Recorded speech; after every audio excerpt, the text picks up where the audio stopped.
and welcome to Sport Tonight. I'm Cecilia Mogbe, right here in Lagos. Party greetings to you wherever you are in the world watching us.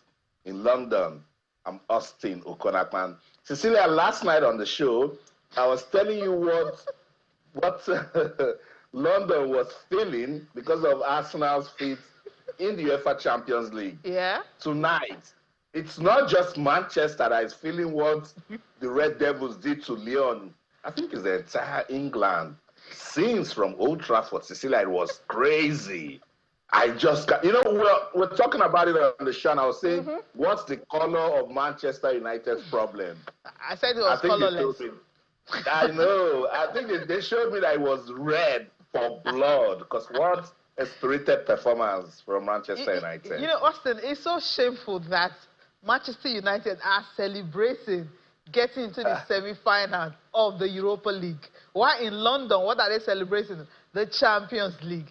And Manchester United happens to be a very, very, very big club. You can't go 2 goals up, and then you're down 4-2 at extra time, and then your opponent collected a red card. You have to come back at the death to be able to win 7-6 after extra time. We are talking about Manchester United. That's the name of the club. But it's been an awful season for that club. So they will take it.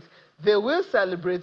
Old Trafford will be buzzing. But those who left early will regret not staying to the end. But if I were at Old Trafford, I think I would have left before the final whistle. Yes, I would have done that. But this is the color of the show tonight, yes. And of course, it's all blue right here in Lagos, Austin. And we will be starting off with cricket. Yes, Shehu is in the studio. Shehu Ajibada, anytime you see him in the studio, cricket is on the menu. We're going to be reviewing what happened at the African qualifiers and the Under-19 Cricket World Cup, why Nigeria did not qualify. So he will break it down for us, the reason why they did not qualify for a tournament they hosted for the very, very first time. Of course, solution of what can happen later if we can progress, especially when it comes to 50 overs in cricket, which we are not really so good at. We'll talk about that on the show tonight. And of course, the FIFA Club World Cup trophy, it made a stop in Wydad. I promised you yesterday that I will be bringing it up for you today in Wydad, Casablanca. And of course, the players, the fans had that opportunity to actually see it up close and personal, looking at it straightforward and see. We can actually dream and win it. You get that on the show tonight. And of course, the NPFL match day 34 is getting closer and closer and closer. Remo Stars trying to see if they can, for the first time, win the Nigeria Premier Football League. That will be a historic one because it's a privately owned club. And which other teams will actually get closer to relegation zone, will also dissect all that on the show tonight. And of course, the CAF Champions League right here in Africa. The rivalry is intense. We talk about Mamelodi Sundowns and Al Ahly of Egypt. When you remember what Pitso did to his former team, helping Al Ahly to actually win the Champions League against them. Both sides are facing each other in the semi-finals. And the other one, you have the Pyramids of Egypt and, of course, Orlando Pirates. Here is South Africa and Egypt all through in the semi-finals of the CAF Champions League. We will be talking about that on the show tonight. And, of course, the English Premier League. That will get our attention. How will United be able to bounce back?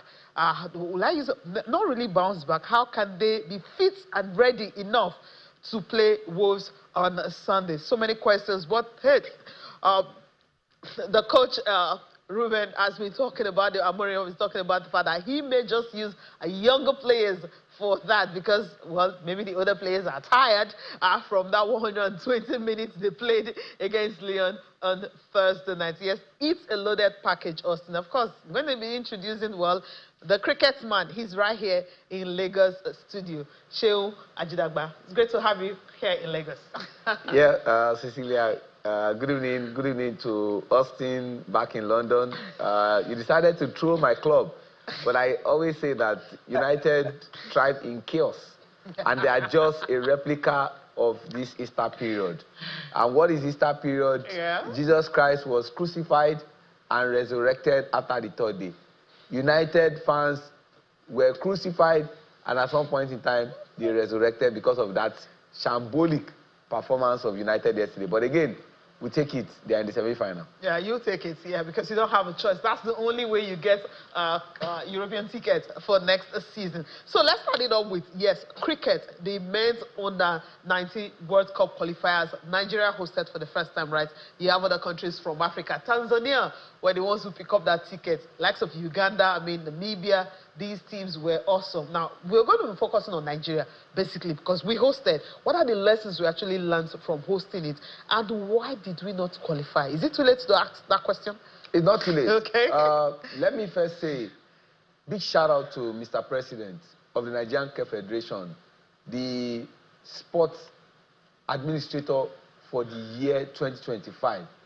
The facts are there for you to see that since assuming office as a president, he has left an indelible mark on cricket, and he has done excellently well.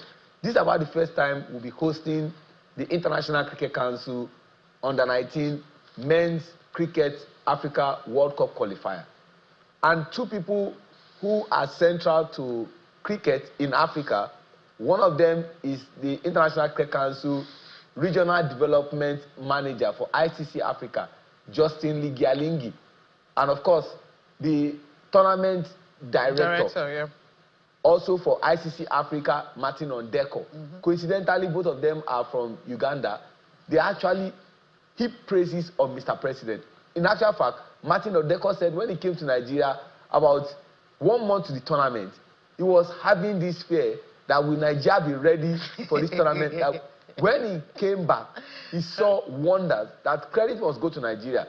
And of course, 6 countries took part, with Nigeria hosting.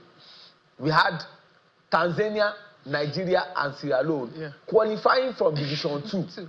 While already in Division 1, we had Namibia, the most successful and the defending champion. We had Uganda and Kenya.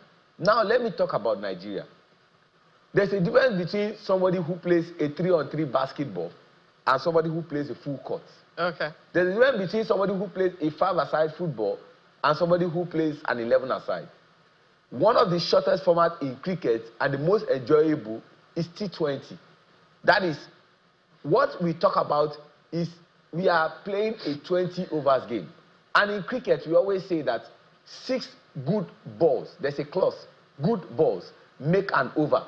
So that means as a batter or as a batting side, you are expected to face 120 good balls. Okay. Which is shorter as compared to when you are facing 50 overs. Now, 50 overs means 6 good balls make an over. That means you are expected to face 300 good balls. So you know that there's a difference between 120 and 300. Now, most of these Nigerian players were used to the T20 format. They didn't have what we call batting temperament when they were batting. Not like they were not good players. Fantastic. From the captain, Abdulkarim Gafar, to Joseph Onoshagbe, to Femi Oresonwo, to Ramon Ali, to Ukasha Isiaku, to Aziz Waris. That final touch just wasn't that. The first game, they lost by 5 margins. If they had won that game against Namibia, which they lost by 10 runs, that could have given them that psychological boost. Because I want to recall that in 2019, when Nigeria qualified for our first ever World Cup in South Africa, the first game Nigeria played, because we also gained promotion from Division 2, was against Namibia, the defending champion, and 5-time champions. We beat them. The next game we played was against Uganda. We played against Kenya. These were teams that were ranked ahead of Nigeria. Before we now started playing teams that we both came from Division 2, which was Tanzania, and the one that even proved stubborn was Sierra Leone. So if they had won that game against Namibia, that could have propelled them to the next game they played against Tanzania, which they lost in an embarrassing fashion. Tanzania beat Nigeria by 122 runs. They reduced Nigeria to 32. That means Nigeria scored the lowest run in this tournament against a team. Against Kenya, we had a reduced over because there was rain. And so we lost that game also by 4 runs. It also came down to batting temperament because it was a game Nigeria needed to score 96 runs in 27 overs. So, long story short, is that the boys did not have the batting temperament. Not like they didn't have the talent in between. I mean, yeah, they have the talent. I mean, the federation is like they were not ready for the 50 overs because, as you mentioned, you know, they're used to playing 20 overs. So why were we not ready for the 50 overs? Because this is not the players' fault now, because they lost by 5 margins. No, because we followed the whole tournament, and the last game was against Uganda. We're thinking just maybe, you know, it might just help, but that just didn't happen. That game against Uganda was a game of pride. Already, it was signed and delivered before that last game against Uganda. That Uganda, I'm sure that when they got back to Kampala, some of them had received strokes of the cane because it was an aberration that Uganda, that their senior team just qualified for the World Cup. That USA and West Indies hosted and India won the World Cup, are now finding themselves in Division 2. It was an aberration. But it could have been Nigeria winning 2 matches. Sierra Leone and Uganda. And then it couldn't have been bad. But although we are still going to find ourselves in Division 2. Now it's not as if the federation did not prepare. The federation did all they need to do. I spoke with the coach, Daniel Gim, prior to the start of the tournament. I said, going to Dar es Salaam in Tanzania, the tournament wasn't a good one, though Nigeria qualified for Division 1. And he said, out of the 14 players he took, 13 were neophytes. They've never traveled before to play outside of the country. That you only had one experienced player. But this time around, that they've had a lot of preparation. But unfortunately, like we always say, on the day where it mattered most, the application that is required, the boys did not put it. And the president has said, we have learnt our lesson. In the next 2 years, most of these boys are still eligible for this tournament. Hey, you're going to look for other players. Is it, you guys shouldn't do football on us. No. I mean, if they're under 19, you're talking about 2 years from now. So even if they were 17, you can actually look for other players to groom to play that under 19, and then let this one progress. Austin, I know you want to come in here, right?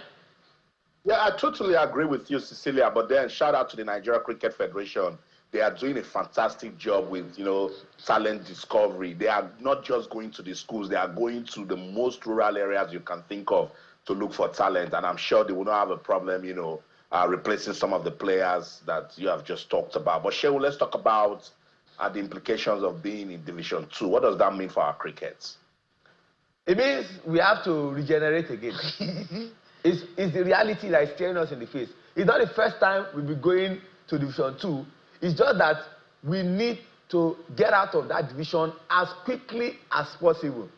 And what the federation have also said is that we are coming back to Division 1.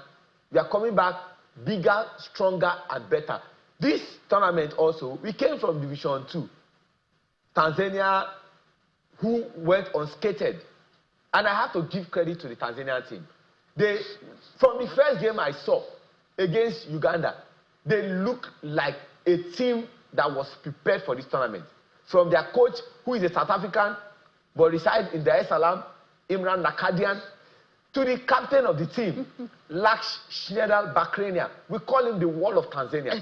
He has what they call a batting temperament. That name sounds so Indian. Laksh Schneider Bakrania. Yeah, is it from Tanzania or is He's from Indian Tanzania. descent? He's from Tanzania. Okay. They also had some quality players in that squad, the likes of Khalidi Juma Amiri. Their opening bowler, fantastic player. You know, Mohamedi Simba Mbaki. They had quality. Augustino Meya Nwamili. You know, they had that batting temperament. So for us, I'm sure they're going to review every game that they played. And it's going to be very valuable going into the next qualifier, which is in Division 2. I trust the federation. I hope they can also do that. Are we planning to actually have maybe 50 overs a league or something that, are we planning? It's very important. Part of the discussion we had, and part of what Mr. President also agreed, is that most of these boys were used to the T20 format. And it's a different thing when you are playing a 50 overs game. So is it planning to now have a league now? We must have a league. To have about 4 different teams that will be playing that league, that will make them readily available for the next 2 years. Thank you. Talent is I think that's what I want to hear. Make them available for the next 2 years, and not picking the ones that just played this one for the next 2 years. I think now you guys are going to have 4 teams. I think that would be great, really. That would really be perfect. I know cricket discussion will definitely continue because we don't want to use this show to talk cricket. You know, Austin, you know, is a loaded package. So let's quickly go to the NPFL. Or is there something else you want to add concerning this? At the end of the tournament, in every tournament, there are always people who have individual awards. Yeah. The best bowler of the tournament went to a player of Sierra Leone, George Sese. The best fielder of the tournament went to a player of Tanzania, deservedly so, Hugo Akre Pascal. The best batter of the tournament went to the captain of Namibia, Fab du Plessis. Okay. And of course, the most valuable player, unarguably, had to go to Lakshmana Bakrania, the captain of Tanzania. So it's also obvious. They are going to the World Cup. I wish them all the best. We're wishing them all the best, really, at least representing Africa. So we are Africans, and so we're also rooting for them to at least shock the world if they can. Remember the under-19 girls, the women's junior yellow greens, they did that when they, you know what happened the last time when they were, when they were in Malaysia and they broke so many records. No, it's something we're still celebrating, but the guys just couldn't qualify for the World Cup to also replicate what they've done.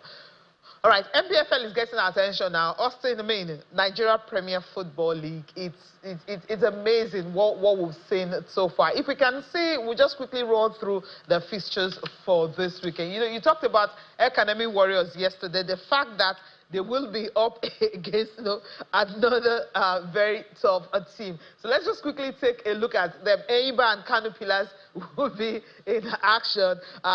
They will be in action on Saturday. The games are starting on Saturday. Lobby Stars and Rangers. Lobby Stars already relegated. They will be in action. These games are 4 p.m. And the last game for Saturday, Katsina and Abia are Warriors. So let's go to games for Sunday. Sunday games, Academy Warriors and Ikorodu City. Niger Tornadoes are hosting Bayelsa United. You have Heartland and Kwara United. So other games that will be played on Sunday on March the 34. Let's quickly take a look at that. Plateau United are hosting Aqua United. Rivers United hosting Sunshine Stars, Aqua Sunshine. These teams are trying to avoid relegation. Shooting Stars and Ramo Stars. Now, there's Ramo Stars understood what's really at stake here. They actually need to pick up points to extend their lead at the top of the table because you have Rivers and Abia Warriors breathing down on their neck. Benin Insurance hosting Nasra United. So, Austin, I think Shooting Stars and Ramo Stars will just be one of those big games. Or we're going to be looking at Kano Pillars and Eimba because of them trying to actually get into the continent. I totally agree. Shooting Stars, Remo Stars should be, one that is even beyond, the Southwest because there's so much tied around that game and what it will do to the appearance of the league table. There's also Rivers United that will be looking for a win just so they can continue, to apply pressure on Remo Stars. But they have a tricky encounter against Sunshine Stars. And Sunshine Stars might just go out there and say, look, we cannot let you guys use us to take shine. One, they are also fighting relegation. And Shehu, you take a look at Eimba and Kano Pillars also.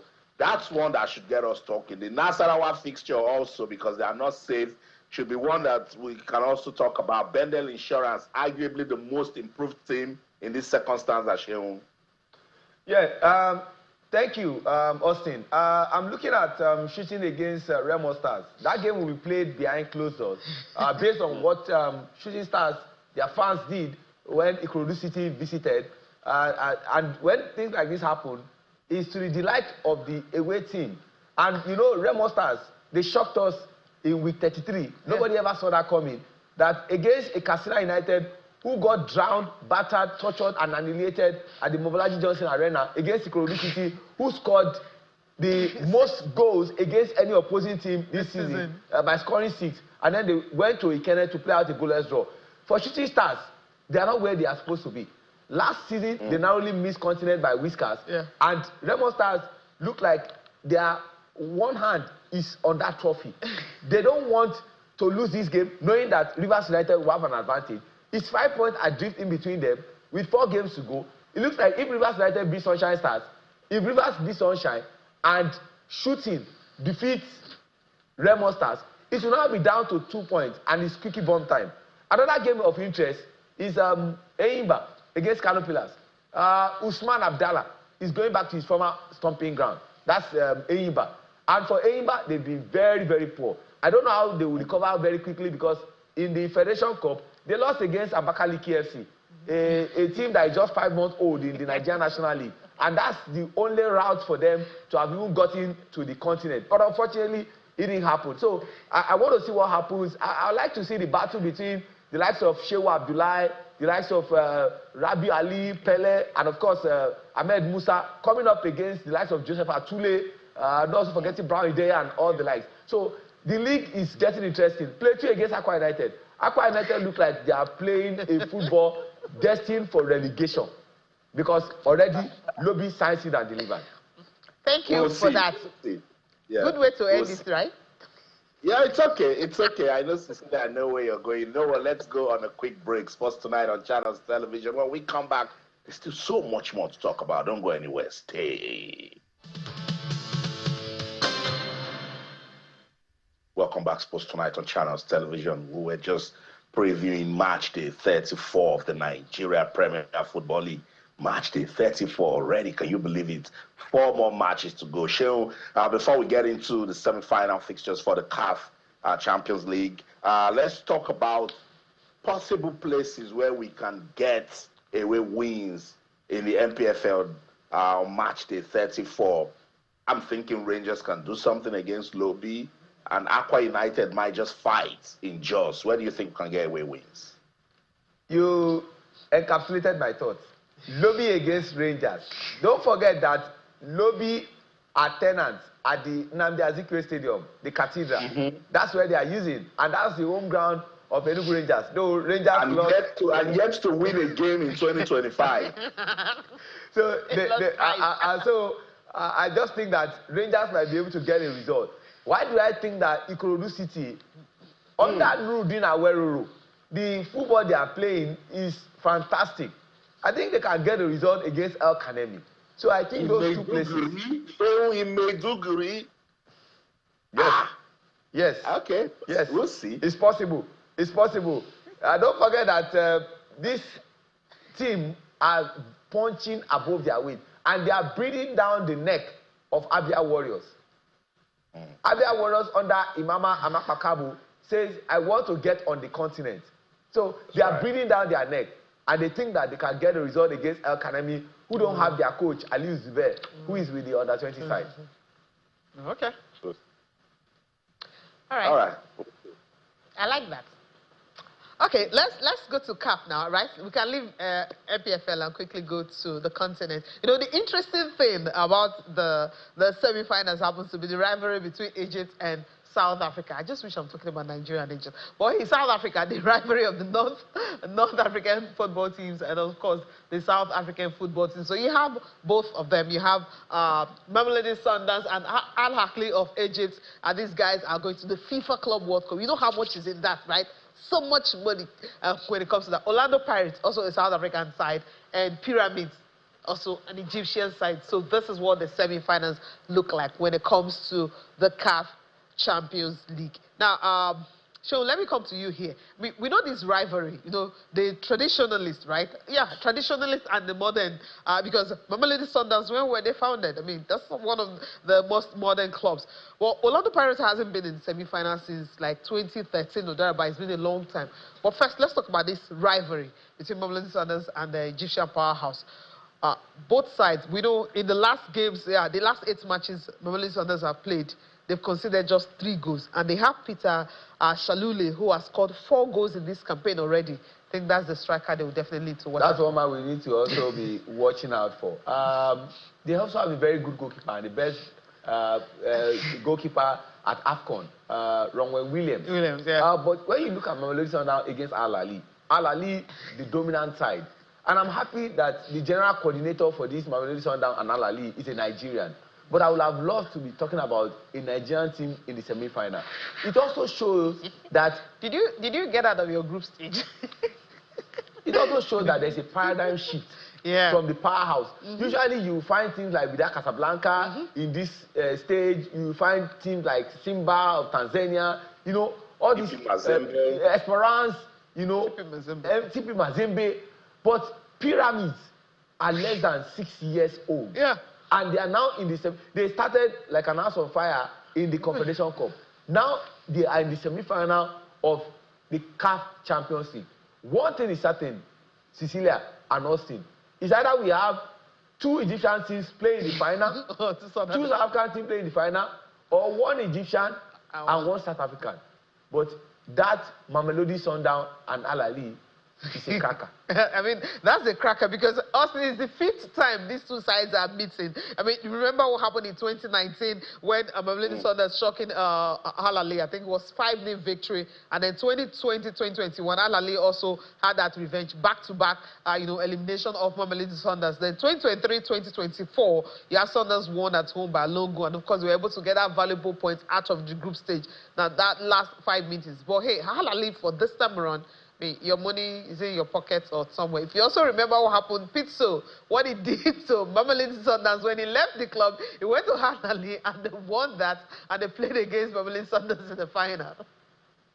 You know, what we've just talked about from where Sheun landed to where you picked it up, talking about the sort of rivalry we're seeing between Mamelodi Sundowns and Al Ahly, it's just a clear testament of what those countries have done, Cecilia, to invest in their football. You know, and that's why we are here talking about them and we're wondering... Let's not go there. Let's talk tactics. When are we going to have, our teams play? Maybe someday it will happen. But it looks like Mamelodi Sundowns will take it. Some way, somehow. I think they know how to contain Al Ahly, and the head-to-head, they seem to be leading, I think, by just... 1 win, 5 out of the 5 times that they've drawn, and then Mamelodi Sundowns have won 4 times against them. There's just something about this Mamelodi Sundowns team and how they play their football, how coordinated they are. I think they play the South African kind of brand of football. When you watch the South African team, some way, somehow, you see it's Mamelodi Sundowns. I don't want to start going into how organized they are, how professional, the environment they play their football, the welfare, everything. That's what they're working for. Portuguese coach Miguel Cardoso. I don't want to get into all of those ones because any good coach can come and then take a good side. But if you bring a good coach into a bad system or a bad environment, you get a bad result. So shout out to, I think, the 4 teams.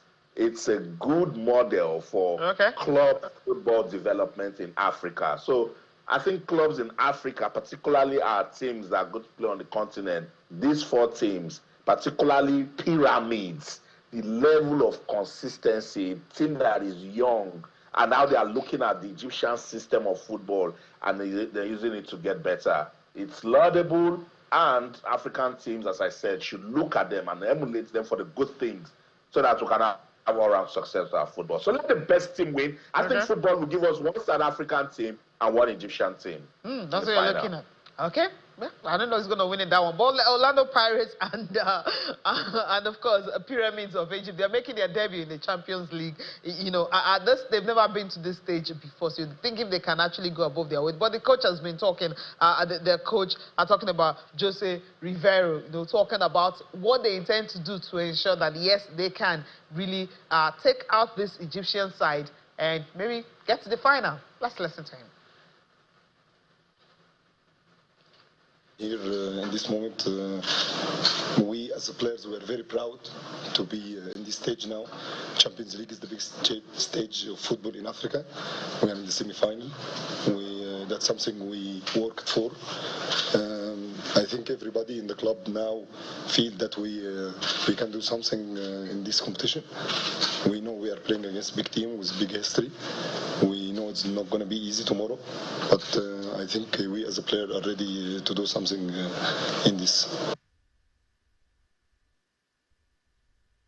All of these games are difficult to approach for the level of the opponents, first of all, because of the different type of environments that you find. So I think that I said after my first game in the group stage in Algeria against CRB, there's no time to breathe almost when you are there on the bench and you have to try because sometimes you cannot even do it to help the players tactically, and a lot of things are happening in every minute of the game. So that tells you about the rhythm, and that's the difference between the leagues in the end.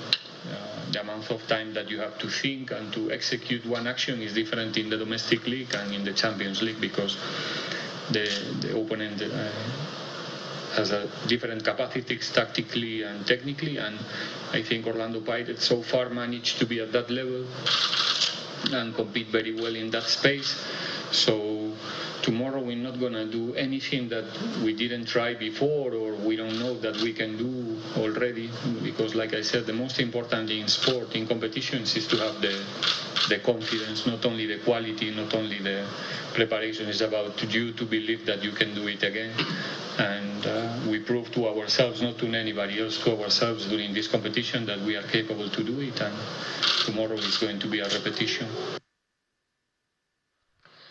Right, here's talking to Orlando Pirates coach. But hey, Austin, what are the Pyramids? What are they saying? I mean, it will be an easy one for them, because you know Orlando Pirates, in their last 3 away games in the CAF Champions League, they've won away from home. They've been consistent, Cecilia, and as I said, they have the right environment going for them. But if you check Pyramids, even right from the group stage, they have played purposeful football. You could tell that they're the sort of team that they knew they were coming to this stage, and anything that makes it to the semi-finals, you're as good as getting to the finals and compete for the trophy. So it's difficult for you to come out now, even use the recent result of Orlando Pirates to analyze this game, because at the end of the day, you know how this thing is with the Egyptian team. They'll just go out there and stun you. But I don't know if we've got talking points from the Pyramids team. We'll just listen to that and we'll come back and wrap it up. Yeah, we're supposed to listen to Mohamed El Gabas's pre-game, interview for Pyramids. We won't be able to do that. But also, let's quickly go to the FIFA Club World Cup that we've mentioned. Wydad fans are happy. You know what it means for it to just, that trophy is really. I mean, we were supposed to touch the FIFA World Cup trophy when it came. They said no, you can't touch it because only those that have won it that can touch it. But we saw it up close and personal. We know that feeling, But then this is the FIFA Club World Cup, and the trophy is different. I mean, when you see it, the design, everything, it's like, it's money. Yeah? Designs look like money. That's it. I wanted you to land. I wanted you to say it. It's money. It's business. FIFA isn't playing with the way they rebranded this Club World Cup. You can tell they're just telling everyone that cares to listen that there is money in football, and FIFA will not just cross their hands and see just UEFA making all of the money, and that's rebranding right there, So, Cecilia, I don't know what else to say again. Yeah. With Africa, we have the market, we have the people, we have the talent. We need to start doing things like this, So I just hope that someday we'll look at it and have ways to, brand our football in a way that it will, bring some commercial value. Let's take some talking points, and then Shehu Ajidagba will make his comments as regards this one. We can expect the African nations in relation to the clubs to do very well, and I've been fortunate enough to work with 2 of the 4 that have qualified. Mamelodi Sundowns, of course, because I was there and helped the club qualify, and so I have great regards and warm wishes for them to do exceptionally well. The group is tough, but I think the quality that they have with the players and the team that they will send to represent us as Africans is extremely strong. I think also, with Al Ahly, they've got the pedigree, they've got the history, they've got the experience of participating in this competition, and for sure, I think they will do well. And then, of course, with Esperance, they've got also a very, very strong squad, a team that has done great things for the last 3-4 years on the African continent, done extremely well in their domestic competitions. And they've got a lot of very, very good players. And so I would expect them to reach the expectations, and perform to a level that will bring a lot of prestige and respect to the continent.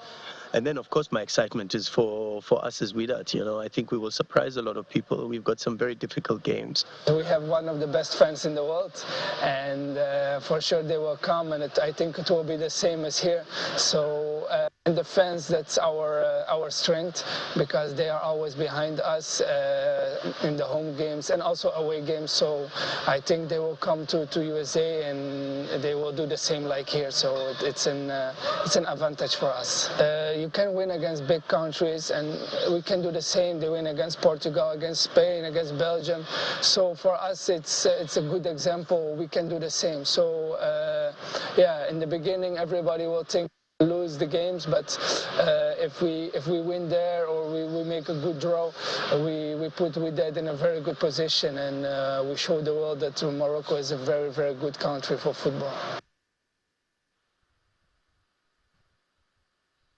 That's right, Cecilia. You see, everything they talked about, it's just them saying, look, this trophy tour coming to Wydad Casablanca is enough motivation, you know, and they want to just make the continent proud. And I like the way he landed. He said, want to show that Morocco is a football-loving country. Definitely, and the fans are loving it. We have like more than 500 fans actually coming to the stadium to queue to see that trophy. And he mentioned, Rahim Mohammed mentioned something about the fans are so passionate about Wydad. I mean, the Wydad, what's the meaning? It means love. That's the meaning of the club. The fans are so passionate. They will travel all the way from Morocco to USA to ensure that they follow their fans. They're playing Manchester City, Juventus, Al Hilal of UAE, so they can actually dream, because, you know, Qatar did it against Argentina at the World Cup. You know, I sat and I was racking my brain. Yeah. The last time we achieved anything on the continent was 2003, 2004, when we had Kadir Kana and Oke Modi. Now, we have never played in the FIFA World Club Cup. It's a revised World Club Cup. It's a lesson for Nigerian teams that football is serious business. You see the amount of money that they are committing into the World Club Cup. I hope one day, someday, a Nigerian team can play at the World Club Cup. Yeah, that's what I hope you can see that pictures again of the trophy, you know, and also the fans queuing up, just seeing what is like that buzz around the whole setting. When you see that, it's something like, yes, it's a Club World Cup, but this is more like a World Cup, because you have so many teams participating, 4 from Africa, so which is a plus and also a good one for the African teams. As you mentioned, hopefully the consistency will ensure that maybe someday Enyimba, might just, you know, dream of going there, because that's one of our biggest teams, right? This is what I was talking about. You know, having the fans, having Reha and some of these players, you know, having to just look at this trophy. What does it look like? It smells money. Beautiful, intertwined. Show, you know, it's diversity. Everyone just come and play. All right, let's leave the FIFA Club World Cup, because you can just enjoy this to the end of the show. Seeing these pictures that are coming from Wydad Casablanca right there in Morocco. Now let's move to the English Premier League. A quick one. Yes, I know your club, Manchester United. Yes, they wobble and fumble, but hey, they're still on. They're not going on relegation, which is a good one. So let's run through the games for this weekend, and Shea will pick his pick for this weekend. Saturday's fixtures: Brentford and Brighton. Crystal Palace, they've been humbled in the last 2 games against Bournemouth. You have Everton and Manchester City. Manchester City, they're flying high right now. West Ham and Southampton already relegated. Aston Villa and Newcastle will also be in action. Newcastle, just see how they can be on the continent next season. Let's take a look at other games, especially the games for Sunday. Fulham and Chelsea. Ipswich Town and Arsenal. You have Manchester United and Wolves. Leicester City and Liverpool. Leicester City, kind of record that they have this season, record that you don't you don't pray for any of the clubs that you don't like to have. Which is your pick for this weekend? I'm looking at Fulham, Chelsea, the London Derby. It's going to be very interesting. I'm looking at the game between Aston Villa and Newcastle. Newcastle, in 2 games, they've scored 9 goals, even without Eddie Howe. They're high flying. I'm also looking at the game between Everton and Manchester City. The way Everton have been playing under returnee David Moyes is brilliant. And for Manchester City, they still have their eyes fixated on qualifying automatically for the Champions League. So it's going to be very interesting. And you saw what Man City did, coming from 2-0 down at the Etihad against Crystal Palace. So I'm looking at those games. United are going to be fielding youngsters, because he signed it and delivered that the coach wants to focus on the Europa League. Yeah, I thought they want to finish 13 because that's where they've always been this season. But it's looking like that 14 might just be the spot they will finish on. Tottenham on 15. It's actually, Austin, I mean, I know you got some lovely teams that you want to talk about. What's your pick for this weekend? I think we'll need to have a look at what Everton, Manchester City can give to us. You know, that's a very, you know, how would I describe it? That's the sort of game that you might think there's nothing in it, and then it will really just get us talking. So yeah. I'm looking forward to it. There's also that London derby between Fulham and Chelsea. And, you know, those sort of derbies really, you know, give us a sort of result that will also get us talking. I think Aston Villa, Newcastle, what do you think about that? That's also a big fixture, because if you take a look at Aston Villa and what they have achieved from last season, they are now 7th on the log. They will be trying to see if they can, you know, climb up and hope for the top 4. While for Newcastle, they are now 3rd on the log. Surprise, surprise. So if Arsenal is dropping any more points, Newcastle is right there knocking and saying, look, if you don't want that 2nd position, we'll take it. But hey, it's already match 33, so we're counting down. 5 more matches to go. Will there be surprises? I don't think so. It's Liverpool's title to lose. But at the bottom, Cecilia, some things can actually happen, particularly with Ipswich Town, with the way they are going. Arsenal must be careful. We don't want to come, before people say I'm sounding like an Arsenal fan, they don't want to come from creating record against Real Madrid and then it just goes all down against Fulham. So it's football. Let's see what it can give us, Cecilia. Yeah, you know, football is actually interesting. You really can predict. I mean, it's only when, I don't know who can actually predict football. It's hard. Prediction is always... I don't know if we have time to listen to Pep Guardiola talking about that game they will be up against Everton. Do we have time for that, Director? Okay, he said there is no time, so we have to go. Let me wish you all the best, because I mean the guests I had on Tuesday, I wished them all the best for Arsenal and Real Madrid, and Arsenal won. You know, the fantastic way, resounding victory it was. So I'm wishing you all the best, Manchester United, in their journey, you know, in the English Premier League, and also their journey in Europa League, to see if they can be on the continent next season. Thank you very much for the wonderful wishes. Up next is Estadio San Mames. Okay. The home ground of Atletico Bilbao on the 1st of May, Workers' Day. So if United hope to play in the final of the Europa League on the 21st of May at Estadio San Mames, they need to do the job over 2 legs. It's not going to be easy. It's going to be difficult. But I wish Ruben Amorim and his team all the best. All the best, yeah. Austin, we have to go. It's the weekend. And Sean, that's what makes it difficult, because that final will be played in Bilbao. So Atletico Bilbao will be saying, you cannot stop us from playing a final on our home ground. That's the show. In London, I'm Austin Okonakpan, and in everything you do, remember, keep talking sports. Bye for now. Sure. Thank you so much for watching. I'm Cecilia Mogbe. Have a good night's rest.